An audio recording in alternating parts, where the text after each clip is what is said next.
Hey, everybody. You're listening to Crystal here with the Plant Pusher podcast. And what's really, really exciting is that we're here with you to always talk about all things plants, colors, textures, shapes, their impacts on your life. I love working with plants. I love introducing you to new plants. And here at Plant Pusher, that's what I do. I push you straight to the plants. Hey, everybody. Welcome back to Plant Pusher, and it's Crystal, your favorite plant pusher. And I am so excited because today we're going to be discussing ancient planting methods. And that's super, super exciting because I think that we forget that planting and harvesting are ancient rituals that have sustained people over times. And while currently in our society, especially in Western society, we've become accustomed to mass-produce food in ways that was not, the norm before. So I'm really excited because I want to jump into this. It's so exciting. It's a fantastic, fascinating topic, and I can't wait. Okay, so you guys, there was so much to learn. So oftentimes, in my opinion, it gets overlooked because we don't think about always where our food comes from. But what's important to me is that we discuss, how was ancient planting working? What were the methods that were used? So often, ancient planting refers to agricultural practices and techniques. A lot of these ancient civilizations used these to cultivate crops for sustenance, for trade, and then it involved a variety of methods, such as sowing seeds, and then you have to till the land. There's irrigation, and then there's the final harvest, right? So that meant that the land had to continue to be worked all throughout the year as it prepared itself, which is somewhat of a complex process. So there are so many ancient civilizations that did this in such an amazing way, and I really want to jump into a couple of them because it's really, really mind-boggling. So in Mesopotamia, which is also known today, located in present-day Iraq, the Mesopotamians developed irrigation systems that were like canals. And in the canals, it also flowed water directly to their land and their fields. They used this method to plow and till the soil.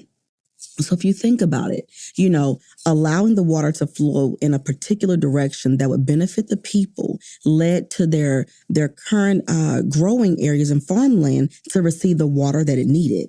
I mean, instead of having to run irrigation lines directly through a water hose or anything of that nature, they literally diverted the water to flow in the way in which it needed to lead in order to benefit the land. Ancient Egypt is another notable civilization. When it came to planting, the Egyptians heavily relied on the flooding of the Nile River. And in that, it deposited very rich nutrient silt into the fields. This developed an extremely sophisticated irrigation system, and this allowed them to lift water from the river and distribute it to their crops. That's amazing. I mean, when you think about harnessing the power of nature to grow crops, there were so many innovative techniques that were used then by ancient farmers, and some of those we're still using today. I mean, for example, in ancient China, farmers practiced terrace farming. That basically took carving steps into a hillside to create flat areas for planting. This technique then helped prevent soil erosion. It allowed for efficient water management. And the Incas in Peru did something very similar as well. They used a similar method called the Andean agriculture, where they built terraces on steep slopes to cultivate their crops in different levels. I love watching and taking notes and reading and thinking more about how ancient civilizations planted and grew food in ways that were effective and good to the land while still being good to us. We oftentimes remember that we like to eat things in seasons, but there's a season for all things. And that meant that we had to focus on our primary crops, whether back then it might have been wheat and barley. In ancient Egypt, it might have been, crops like wheat, barley, and flax. There were so many various crops that needed the elevation of land and water diversion, which made for a much more bountiful harvest.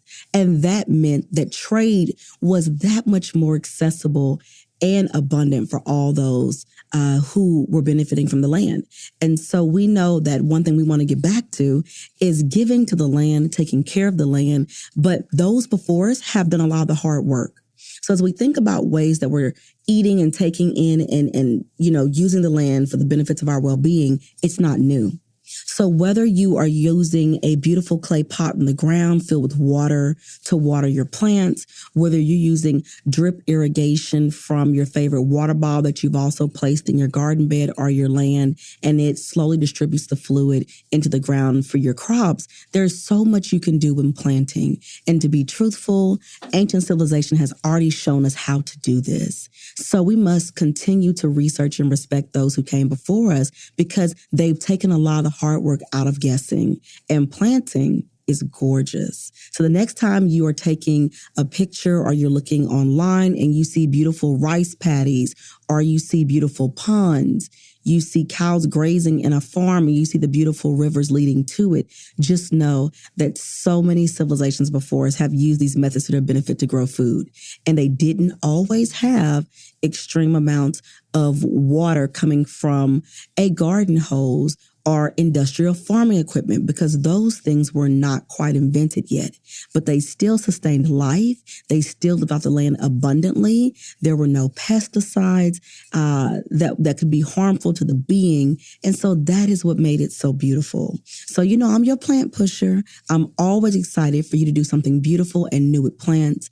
And it was a joy taking you on a trip back through history using ancient civilizations and their growing methods. I can't wait to share with you further. The plants do the hard work. See ya.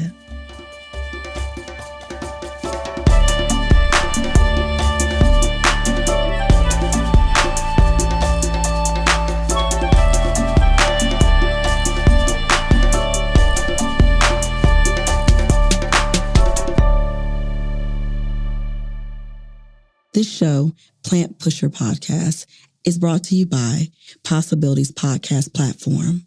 We appreciate you listening. Stay tuned. Your favorite episode is up next.